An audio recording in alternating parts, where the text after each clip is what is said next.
श्रोताओं व पाठकों का सादर नमस्कार। मैं रमेश मीना। आज हम दैनिक अखबार के बारे में, अखबार हमें क्या कितना देता है। आज रविवार का दिन है। रविवार को अधिकांश अखबार रविवारीय परिशिष्ट निकालते हैं। आप दिल्ली के अखबार देख लीजिए, Indian express, Navbharat times, Hindustan times, Jansatta. Hindi के पाठकों के लिए जनसत्ता का महत्व दो तीन कारणों से है।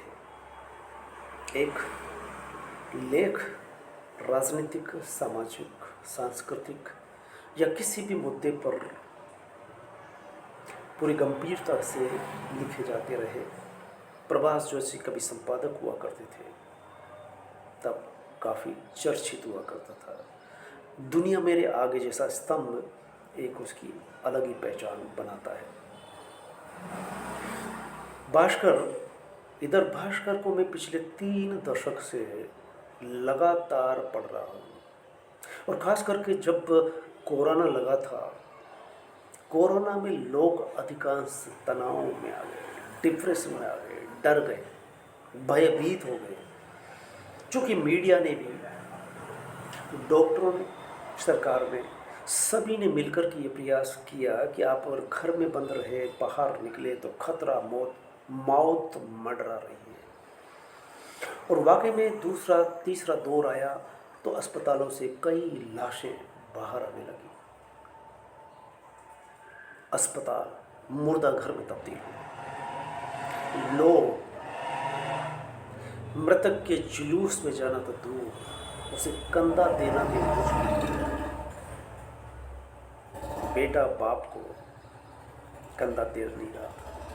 ऐसे दौर में मैंने देखा कि शायद लाइफ मैनेजमेंट जिसे कहते हैं, जीवन एक कला है, या इंस्पायर कैसे हो, लाइफ मैनेजमेंट कैसे करें, टाइम मैनेजमेंट कैसे करें, इन सारी चीज़ों को लेकर के भास्कर ने एक अभियान चलाया।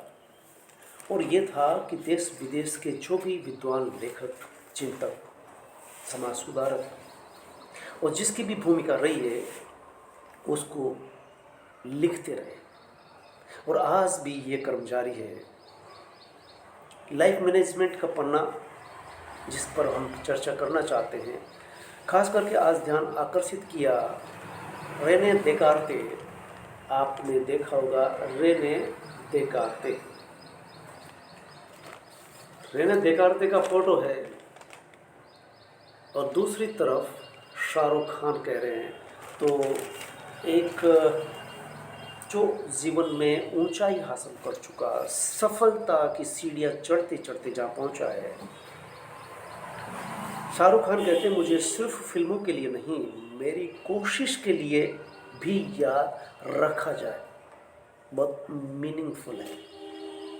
एक सफलतम अभिनेता कह रहा है कि मुझे इसलिए ना जाना जाए कि मैंने फिल्मों में काम किया, फिल्में इस कदर दी, उसमें अभिनेता की कला झलकती है, लेकिन मेरी कोशिश दर कोशिश, मेहनत कितनी की, असफलताएं कितनी पाई, वो भी गौर की जानी चाहिए। इसलिए अक्सर लोग कहते हैं, विद्वान, विचारक अपनी बात रखते हुए कहते हैं कि आप उस पर मत जाओ कि जो शिखर पर बैठा है, सफलता के चरम पर है, उसकी सफलता न देखें, उसकी पीछे की असफलताओं की तरफ भी देखें। आप कभी जिंदगी में निराश नहीं होंगे अगर आप ये देखेंगे कि हर सफल व्यक्ति ने बहुत संघर्ष किया है। चलिए, आज का टॉपिक रेने देकार्ते, फ्रांसीसी दार्शनिक रहे, गणितज्ञ और वैज्ञानिक थे। अपने जीवन के 20 साल डच रिपब्लिक में गुजारे, डच स्टेट्स में आर्मी में भी काम किया, फ्रांसीसी वैज्ञानिक गणितज्ञ देने रेने देकार्ते। आपकी पहली लाइन सोचने पर मजबूर करती है। वो लिखते हैं कि संदेह जरूर करते रहें, यह समझदारी को जन्म देता है। अगर आप पढ़े लिखे हैं, अगर आप सर्विस करते हैं, व्यापार करते हैं, किसान हैं, आप कुछ भी हैं, लेकिन किसी भी व्यक्ति की, धर्मगुरु की या राजनीतिक नेता की कही हुई बात को आंख मूंद करके स्वीकार ना करें। इसी बात को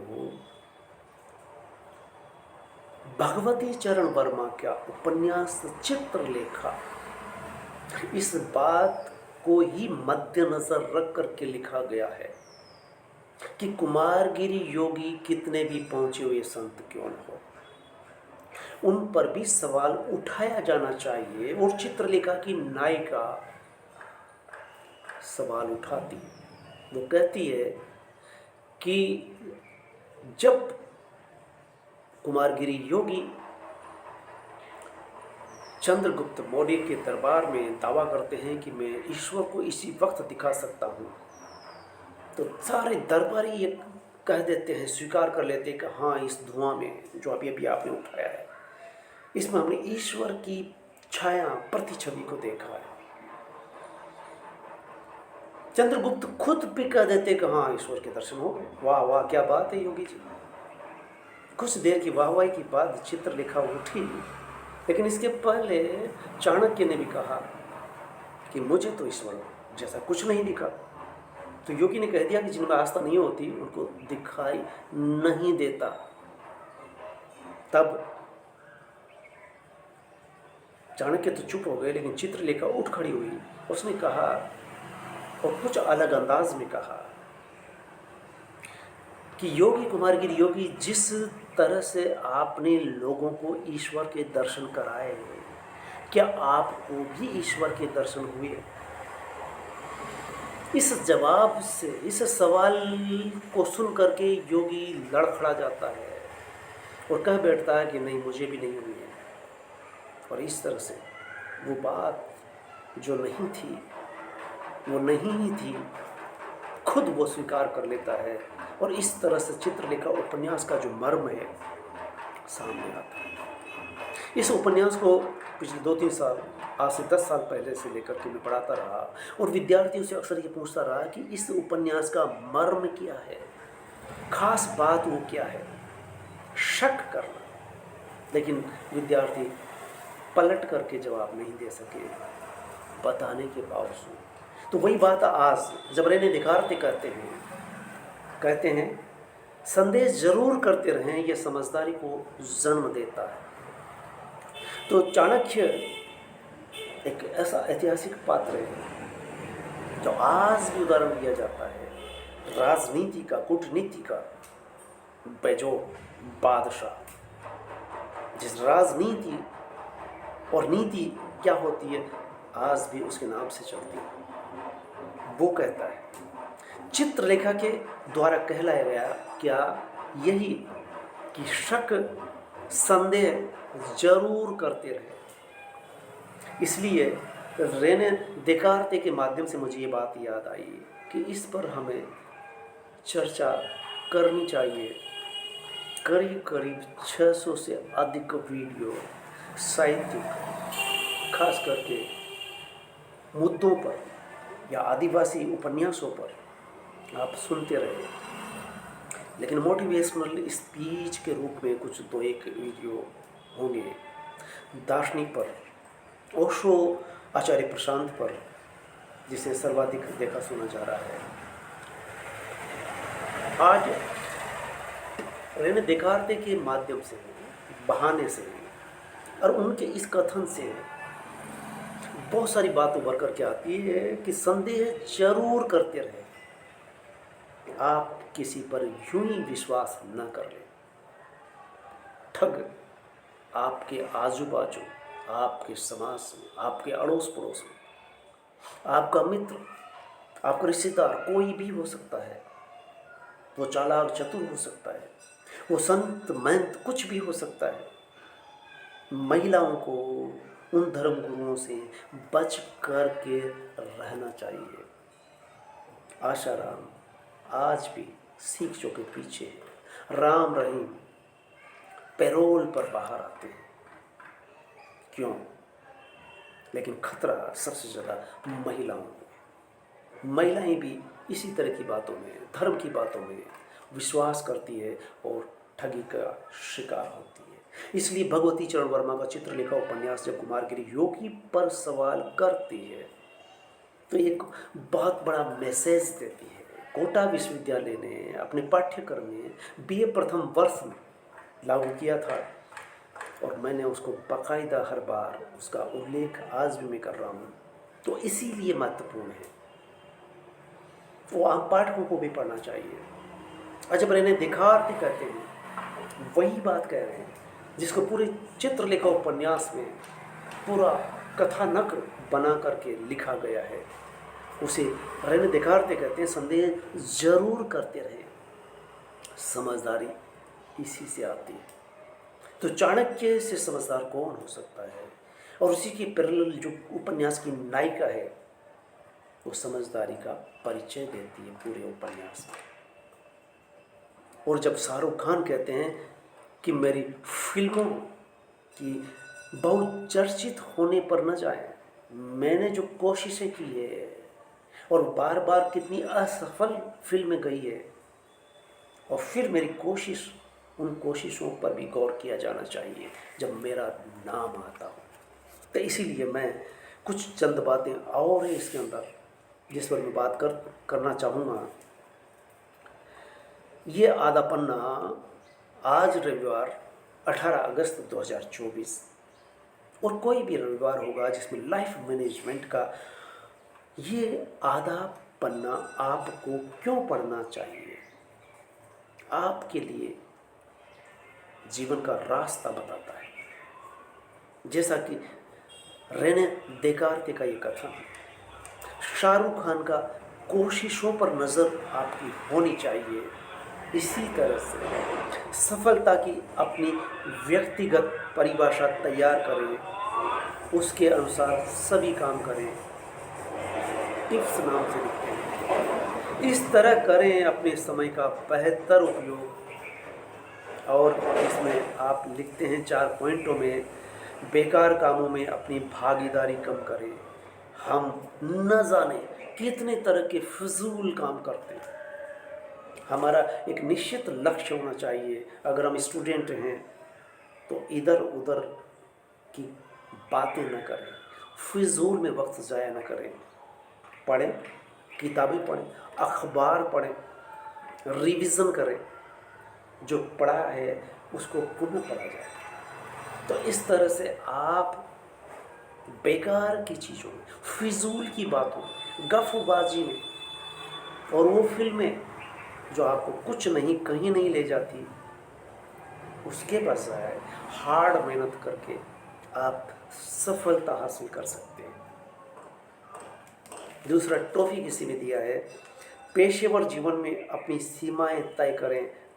जो नौकरी पेशा हो चुके हैं या व्यापार कर रहे हैं, अपनी एक निश्चित सीमा होती है, उस दायरे में रहे। इधर उधर फिर कहा गया है कि देखने में समाज में बहुत कुछ ऊट पटांग होता रहता है, बहुत सारी बेकाम की चीज़ें होती। दिन भर में आप महत्वपूर्ण, जिसे सार्थक जीवन जीना कहते हैं, वो कुछ ही पल, कुछ ही मिनट, कुछ ही घंटे होते हैं। रोज़ के रूटीन में भी ज़रूरी बदलाव करें। अगर आपको लगता है, अपने गिरेबा में जा करके देखें कि कहीं हम भटक तो नहीं गए। अपना खुद का भी मूल्यांकन करके चेक करना चाहिए, क्या हम सही चल रहे हैं, सही रास्ते पर हैं, सही दिशा में हैं। इसको लेकर के विपश्यना में जो बताया गया है, अगर आप विपश्यना करते हैं तो आप अपने मन, जो मन आपका बंदर की तरह दिन भर आपको इस डाल से उस डाल पर छलांग लगाने के लिए मजबूर करता है, उस बंदर को समझने का विपश्यना के माध्यम से बहुत बेहतरीन अवसर मिलता है। और इसी के तहत बुद्ध कहते हैं कि आपका दुश्मन कहीं बाहर नहीं, आपका मन ही है जो आपको बहकाता है, भटकाता है। ऐसे में रेने देकार्ते की जो बातें कही गई है, मैं उनकी 8-10 पॉइंटों की बातें मैं पूरी करूँगा। और भी एक दो बात इसमें है। खास काम व लोगों के लिए समय निकालें। अगर आप कोई खास काम है तो उसके लिए आपके पास हर वक्त समय होना चाहिए। और वो ऐसे खास व्यक्ति जो आपके लिए मित्रवत हो सकते हैं, दिशा देने वाले हो सकते हैं, उनसे सरोकार रखें और मिलते रहें। उनसे नहीं जो आपको रास्ते से भटका सकते हैं, आपका वक्त जाया करते हैं। इसलिए आपको चुनाव अवश्य करना चाहिए। और इसी तरह से विश्व में जो छपी किताबें हैं उसको लेकर के बहुत ही महत्वपूर्ण बात, मैं अक्सर इसको देखे बिना नहीं छोड़ता। लिखा है, सेल्फ हेल्प किताबों से खुद की सहायता करें। इन किताबों के खास पॉइंट, प्रेम सुधार करता है, रास्ते खोलता है। अगर वो प्रेमी है तो सुधार करेगा आपके जीवन में, और अवरोध आ रहा है तो रास्ते खोलता है। You can heal your life. आप अपने जीवन को बदल सकते हैं, सुधार सकते हैं। डर बांध देता है, प्रेम स्वतंत्र छोड़ता है। इसमें ये बताया गया है कि डर आपके जीवन को एक लिमिट में, एक सीमा में, एक दायरे में कैद करता है। और वास्तव में अगर वो प्रेम है तो आपको फैलाता है, स्वतंत्र करता है, आज़ाद करता है, आपका दायरा बढ़ाता है। The one minute manager, 1 minute का प्रबंध, अपने काम को बेहतरी की तरफ कैसे ले जाए। आप जो भी काम कर रहे हैं और बेहतर कैसे हो, विचार करें कि आपका काम आपको कहाँ ले जा सकता है। लोग प्रगति नहीं करते, जबकि ऐसा कोई काम नहीं जिसमें प्रगति नहीं हो सकती। आपका काम छोटा बड़ा नहीं होता। जो भी कर रहे हैं मन लगा करके करें, सफलता अवश्य मिलेगी। लोग भावी मैनेजर के रूप में ऐसे उम्मीदवार चाहते हैं जो हर काम जानते हों, जिनके पास ज़मीनी अनुभव हो, काम करके हासिल किया ज्ञान महत्व रखता है। और ये सब अनुभव से सीखा जा सकता है। How to speak, how to listen, कैसे बोलें, कैसे सुने। और ये कहा जाता है कि बोलने से भी ज़्यादा महत्वपूर्ण है सुनना। इसलिए सुनने वाला ज़्यादा महत्वपूर्ण होता है। पहले आप सामने वाले को पूरी तरह से समझें, फिर बोलें। ज़रूरत हो तो बोलें, ज़रूरत ही नहीं है फिर भी आप बोलते हैं, सामने वाले को अवसर ही नहीं देते। आप दिन भर में बहुत बोलते हैं लेकिन सामने वाले को बहुत कम सुनते हैं। इसलिए आपका दायरा एक सीमित दायरे में होता है। इसलिए कहा जाता है कि बेवजह हम बहस करते हैं, बेवजह, जहाँ ज़रूरत नहीं वहाँ भी बहस करते हैं, और बहस से कुछ भी हासिल नहीं हो सकता। इसलिए कहा है how to speak, how to listen, कैसे बोलें, कितना बोलें, सुने ज़्यादा। तो रेने देकार्ते से मैंने बात शुरू की थी, उन्होंने बहुत और काम की बातें लिखी है। वो देखिए, हम जो देखते हैं उसका उल्लेख नहीं करते, जिसका उल्लेख कर सके वही देखते हैं। बहुत गंभीर बात है। बात यह है कि अक्सर हम वो देखते हैं जो हमें पसंद है, वो देख लेते हैं जो हम चाहते हैं। लेकिन अगर हम गौर से और गंभीरता से देखें तो हमारे विचार से आगे की चीज़ सोच सकते हैं। इसलिए पूर्वाग्रह न पालें, अपने दिमाग के पर्दे खोल करके रखें। ओपन माइंड होकर करें। पूरे ब्रह्मांड में केवल एक ही चीज़ पर हमारा नियंत्रण है, वो है हमारे अपने विचार। और इसी बात को मैं कह सकता हूँ कि अगर आप विपश्यना ना करते हैं तो आप विचारों को, मन को भी नियंत्रण में रख सकते हैं। ये सीख, ये ध्यान साधना से धीरे धीरे आती है। केवल अच्छा दिमाग होना काफ़ी नहीं है, उसका इस्तेमाल करना भी ज़रूरी है। आपके पास बेशक अच्छी गाड़ी है, लेकिन चलाएंगे तब। उसी तरह से दिमाग आपके पास अच्छा है, लेकिन उसका इस्तेमाल भी ठीक से किया जाना चाहिए। दुनिया पर नहीं, खुद पर विजय पाए। सिकंदर दुनिया को विजय पाने के लिए निकला था। अंततः निष्कर्ष में वही आया, जन्मते हैं, जीवन भर भाग दौड़ करते हैं और एक दिन पूछ कर जाते हैं, खाली हाथ आते हैं, खाली हाथ निकल लेते हैं। इसलिए विजय कहीं और नहीं, अपने पर पाने की जरूरत है। सच जानने की इच्छा रखते हैं तो जीवन में एक बार हर चीज़ पर संदेह जरूर करें। संदेह ही समझदारी को जन्म देता है। सच जानने के लिए यही एक माध्यम है, संदेह हर चीज़ पर किया जाए। और जल्दबाजी में कोई भी काम करते हैं, वो भी घातक साबित हो सकता है। इसलिए संदेह उस पर भी किया जाए जो हम करने जा रहे हैं।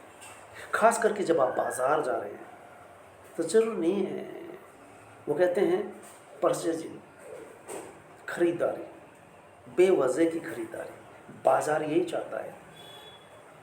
2 के साथ तीसरा फ्री बीच में चला था, वो एक तरह से लालच दे रहा था। फ्री कुछ नहीं था, 2 में ही अंतर्निहित था तीसरे की कीमत।